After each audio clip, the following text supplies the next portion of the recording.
Hello everyone. Today we are going to discuss about adrenergic neurotransmitters. So in this presentation I'll try to explain about adrenergic neurotransmitters. Okay. First thing what comes into mind when we are talking about adrenergic neurotransmitter is what are adrenergic neurotransmitters. So when we say adrenergic, that means we are talking about precisely two hormones, or basically three neurotransmitters or biological messengers in the body. One is epinephrine, the other one is norepinephrine, and one more that we are not discussing much in here is dopamine. Okay, so whenever we are discussing about the neurotransmitters that are epinephrine and norepinephrine, that part is known as adrenergic system. Alright, you should always remember that epinephrine is also known as adrenaline, and non-epinephrine is also sometimes referred as non-adrenaline. You should not get confused about the two names, okay, because sometimes you can be asked as epinephrine or as adrenaline. You should know that they are the same. Similarly, non-epinephrine and non-adrenaline are the same. Okay, next, adrenaline is secreted and stored in adrenal medulla, and it acts as a neurotransmitter in the brain. You should know the storage of adrenaline is in the adrenal medulla. For non-adrenaline, it is a transmitter at postganglionic sympathetic site and certain areas of the brain. See, this is the structure for non-adrenaline, and this here is the structure for this is the structure for non-adrenaline, and this is the structure for adrenaline. The difference that you can see here is in the adrenaline there is a CH3 group present, while in this case there is simple NH2, right? So for non-adrenaline structure they have both similar structures. The only difference is instead of this NH2 there is NHCH3. Okay, there is this, here is a methyl group.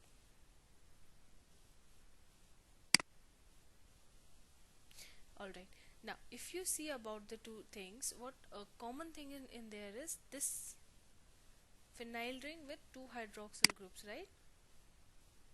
This one, both of them are having a phenyl ring with the hydroxyl group, two hydroxy groups. And also one more thing that in common is this amine, NH, right?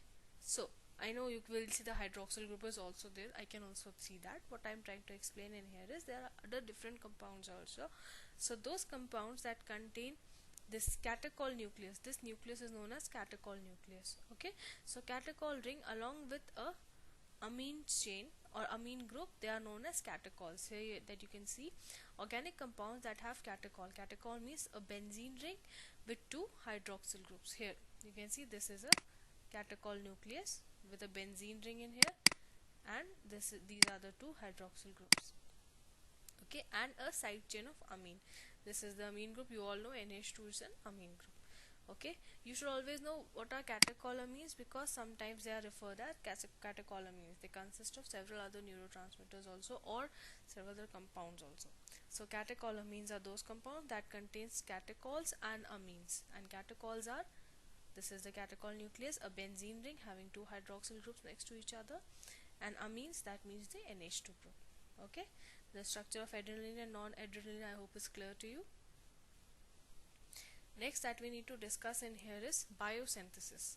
Biosynthesis of catecholamines or adrenergic neurotransmitters. Okay, so I need your focus in here. Now, first thing is that adrenaline is synthesized in adrenal medullary cells. Adrenaline is synthesized in the adrenal medullary cells, and noradrenaline is synthesized in all adrenergic neurons. 2 points to be remembered always, that adrenaline will be synthesized in adrenal medullary cells, and non-adrenaline will be synthesized, or it occurs in adrenergic neurons. Now we'll go for biosynthesis. Let's see how it happens. It starts with L-tyrosine. This is the structure of L-tyrosine. In the presence of enzyme catechol tyrosine hydrolase, in the presence of this enzyme catechol tyrosine hydrolase, what is going to happen? This L-tyrosine, it will get one more hydroxyl group at this position, if you see here. So L-tyrosine got converted into dihydroxyphenylalanine or DOPA. Okay, dihydroxyphenylalanine DOPA. What happened? The structure of tyrosine is same. In this case, this is structure of tyrosine only. Only at this particular position, you are having a OH group. Alright. As soon as this OH group comes here, we can call this also as a catechol, right? So this is also a type of catecholamine. This is a catecholamine in the presence of DOPA decarboxylase. Okay, when I say decarboxylase, every time I am telling you, whenever we are talking about enzymes, most of the time the name of the enzyme itself tells us what is the function of that enzyme. Decarboxylase, that means there is a carboxyl group present in this which will be removed. Decarboxylase. So this is the carboxyl group present here, right? See, in the next structure, when you got dopamine, the COH group is absent. There is just one hydrogen, right? So in the presence of DOPA decarboxylase, what is going to happen is the COH group, the acid group, will be removed and you will get just one hydrogen here.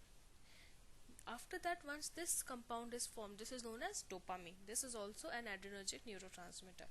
So dopamine then gets converted into noradrenaline in the presence of enzyme dopamine beta hydroxylase. Okay, in the presence of enzyme dopamine beta hydroxylase, dopamine will be converted into noradrenaline. Now if you see here, this one, this you have CH2 here, right? So it is converted into CH and you are having a hydroxyl group here. At this carbon you have a hydroxy group. So what is the change in here? This carbon that has been attached to the catechol ring, this carbon, one hydrogen is being removed and you are getting an OH group here as a substituent. As soon as you get this OH group here, the structure becomes the structure of noradrenaline. Okay, once you got noradrenaline here, next step is in the presence of phenylethanolamine N-methyl transferase. Okay, in the presence of enzyme phenylethanolamine N-methyl transferase, you are getting adrenaline. The only difference I have told you earlier, only the difference between the two structures is instead of this NH2, one hydrogen is removed and you are getting a CH3 group here, right? See again the name, N-methyl transferase. At this is the N, at this N there is a methyl being transferred, right? So N-methyl transferase. Okay, once again we will go through the biosynthesis of adrenergic neurotransmitters. It starts with L-tyrosine. Okay, L-tyrosine in the presence of the enzyme catechol tyrosine hydrolase, it's converted into dihydroxyphenylalanine. Okay, it's better if you call it dihydroxy and not dihydroxyl. That L, if you want, you can remove it. Okay, it's better to call it dihydroxyphenylalanine. It's converted into dihydroxyphenylalanine. This, at this position, OH group will come. As soon as OH group is coming, this is the catechol that has been formed. Next step is DOPA decarboxylase enzyme is here, which will convert this DOPA into dopamine. Okay, for converting DOPA into dopamine, this carboxyl group will be removed, one hydrogen will come here. Okay, decarboxylase. Once dopamine has been formed, this dopamine in the presence of enzyme dopamine beta hydroxylase is converted into noradrenaline. Okay, see, noradrenaline. How come? What is the difference?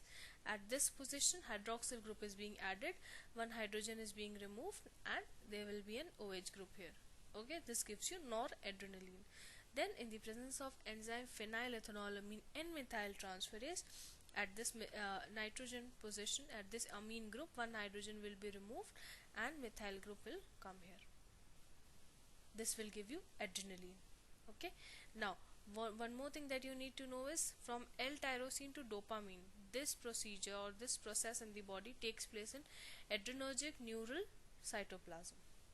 Okay, this conversion is taking place in adrenergic neural cytoplasm. Then once dopamine has been formed, then conversion of dopamine into noradrenaline is inside the granules. Okay, then noradrenaline is converted into adrenaline in the adrenal medulla. Okay, you should know where are all these reactions taking place, in which part of the body. Alright, that I have already mentioned in here. Make sure you make a note of it. So this was about the biosynthesis of adrenaline, noradrenaline and dopamine, basically the adrenergic neurotransmitters. Okay, so this is biosynthesis of the neurotransmitters. Next, then adrenergic agents, what are they? They are those drugs which produce the effect which is same, right, same as that the response of stimulation of adrenergic nerves. Adrenergic agents are those compounds which will give you the effect which is same to the response from stimulation of adrenergic nerves. Try and understand. Whenever there is a stimulation of adrenergic nerves, something or the other is going to happen. Okay, when a particular nerve is being stimulated, there will be a response. Those drugs which produce that similar response, they are known as adrenergic drugs or adrenergic agents. Function of adrenaline. Now, what are the functions of adrenaline? First is rescuing failing of heart.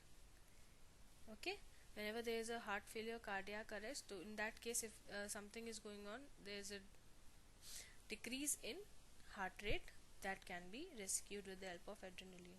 It is used in allergic disorders. It is also a histamine antidote. Also, adrenaline is a bronchodilator and it prolongs the effect of local anesthetics. Okay, so these are the functions of adrenaline. Next, storage. It is stored and released from synaptic vesicles or granules within adrenergic nerve terminals. Adrenaline is stored and released from the synaptic vesicles or granules which are present in the adrenergic nerve terminals. Okay, so here what you got to know is the function of adrenaline and where it is stored and released. This. Okay, next is function of noradrenaline. What is it? Noradrenaline mainly is used in treatment of hypotension, and also it is sometimes used in case of cardiopulmonary resuscitation or CPR we call it. Okay, and this is stored and released from synaptic vesicles. Next that we have to discuss in here is the metabolism of adrenergic neurotransmitters. The two enzymes that are involved in this case is monoamine oxidase, that is MAO, that we sometimes call, or catechol O-methyl transferase, COMT. If you remember COMT, you have also studied in biotransformation, I have taught you. Okay, so two enzymes that are involved in the metabolism of adrenergic neurotransmitters, they are monoamine oxidase, MAO, and catechol O-methyl transferase, that is COMT. These are present or distributed throughout the body, and in very high concentration they are found in the kidney and in the liver.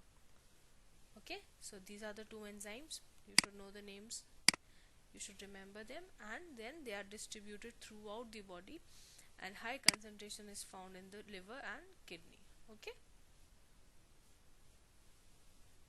now this is the metabolism of adrenergic neurotransmitters.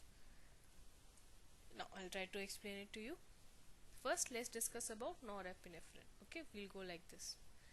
Now, norepinephrine structure you can see same to epinephrine. This is the NH2 group. So, first two enzymes I have told you that are involved in metabolism, right?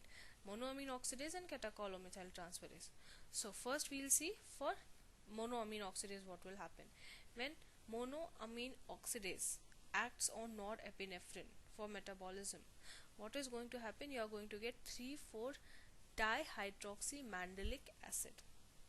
Okay, you are getting 3,4-dihydroxymandelic acid. That means this NH2 group is being removed, and here you are getting a COH group. Okay, so monoamine oxidase, that means amine is being removed from here. So the amine group is removed and you are getting an acid. Okay, next step, what will happen? This acid will be acted by catechol O-methyl transferase. Whenever we say catechol O-methyl transferase, that means at the catechol ring there is an O to which the methyl group will be transferred. At the catechol ring there is an O to which the methyl group will be transferred. Getting my point? Catechol O methyl transferase. At the catechol ring there is an O to which the methyl group will be transferred. See. Okay, and this is known as vinyl mandelic acid. Alright, done with this much? Clear for you that norepinephrine in the presence of monoamine oxidase is converted into 3,4-dihydroxymandelic acid. That means this NH2 group is removed and you are getting an acid. Then this acid is again converted into another form of mandelic acid, that is vinyl mandelic acid. In this case there is COMT acting, that means catechol O methyl transferase. At the catechol ring there is an O to which a methyl group is being transferred. Okay, once we have seen the action of MAO for norepinephrine, let's see what happens when COMT comes into action. Again, COMT, as I have explained you, catechol O methyl transferase. As soon as you see norepinephrine, you see COMT, immediately you understand that this is going to happen. See, right? The hydrogen is being removed and at this O position a methyl group is being transferred. O methyl transferase. Okay, this compound is known as normethanephrine. Once you got this, this is then acted by MAO, monoamine oxidase, to give you vinyl mandelic acid. You have got this acid here. When we say again acid, simply NH2 will be removed and you are getting an acid group here. Right? NH2 is being removed and you are getting an acid group here. Clear? Now, once again we'll go through for this. Norepinephrine, when catechol O methyl transferase is acting, this position methyl group will be transferred. As the name suggests, catechol O methyl transferase. Then MAO will come into action. When MAO will come into action, the amine group will be removed. Monoamine transferase, right? Monoamine oxidase. So this will come here. This is MAO, not MOA. So MAO will come here into action. As soon as it comes into action, this will give you, this NH2 group will be removed and you will get an acid here. Okay, next now let's come to epinephrine. What will happen in case of epinephrine? Similar actions will happen, no much changes will be there. Okay, see, once let's see again for MAO. In this case monoamine oxidase is here, that means the NH2 group is being removed, right? When the NH2 group in here is being removed, the methyl group itself will obviously go off and you will get 3,4-dihydroxymandelic acid. Okay, and again same step, in the presence of COMT you will get VMA. Next step in here is, if epinephrine undergoes for COMT, catechol O methyl transferase, same thing, this is being removed. Okay, and what you are getting in here is OCH3 group, right? So you have OCH3 group. This OCH3 group will then undergo monoamine oxidase, enzyme will act on it and you will get VMA. Alright, vinyl mandelic acid. This is about the metabolism of catecholamines. The main urinary metabolites are VMA, that is vinyl mandelic acid. Then this you are seeing the star here, right? 1, 2 and 3. I have made the star to just let you know that these are the main urinary metabolites. Okay, I hope this part is clear for all of you. In case of any confusion, any queries, please feel free to contact me. Okay, I'll be there to help you out. Thank you very much.